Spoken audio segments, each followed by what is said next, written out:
বন্ধুরা, good morning. সবাই কেমন আছো? আমি মোটামুটি ভালো আছি, আবার খারাপও আছি। জ্বর 1-2 দিন ধরে, ভীষণ ঠান্ডা লেগেছে, তাই গলার অবস্থা খুবই খারাপ।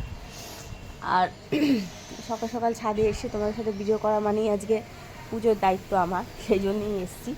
দেখছি গাছে কোন কোন ফুল ফুটেছে আর কটা ফুল, মানে কোন গাছে কী ফুল ফুটেছে। ওরে বাবার, এই দেখো। এরা মানে সময়টা জানে আসলে এই সময় বৌদি আসে পুজো দিতে, ওরাও চলে এসছে। চলো ওদেরকে খেতে দিয়ে আগে, তারপরে কথা বলছি। তো এই দেখো ওদের খাবার অল্পই আছে, আর অন্য জায়গায় আছে। আয় আয় আয় আয় আয় আয়। বাপরে, অনেক গুণ, ঠিক আছে, আরও একটু দিতে হবে।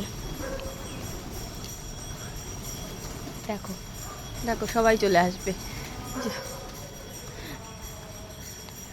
যাই হোক, একটু নাড়া পেলেই উঠে পড়বে। তো ওদের আপাতত দিয়ে দিয়েছি খেতে।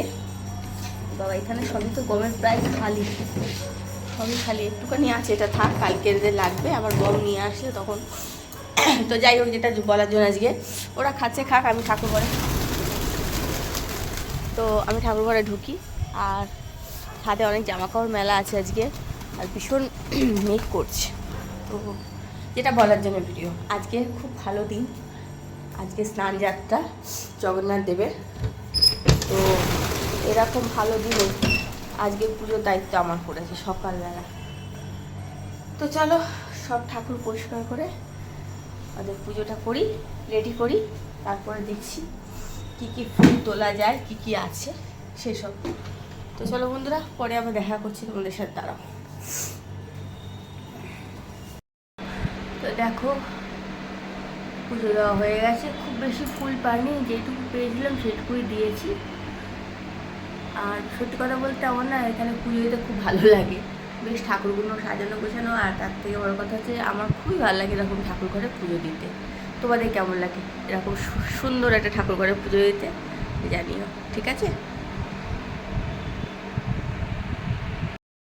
তো চলো, এখন আপাতত আমি একটু বসে আছি, পুজোটা হয়ে গেল, মানে ঠাকুর খেয়ে নিলে আমি একটু বাইরে ঘোরাঘুরি করে আসি। ঠাকুর খাওয়া হয়ে গেলে থালা বাসন একেবারে ধুয়ে তারপরে নামবো, কেননা আজকে যে বিকেলবেলা যে কাজ করে আর কি, সে আসবে না। তো সে তো আমাকে বিকেলবেলায় আসতে হবে ঠাকুরের বাসন ধুতে, তাই ভাবছি এখনই করে, কেন শরীরটা কখন খারাপ হয় তো বলা যায় না। তো চলো বন্ধুরা, আজকে ভিডিওটা আর বাড়াচ্ছি না, এই অবধি। সবাই ভালো থেকো, সুস্থ থেকো, সাবধানে থেকো।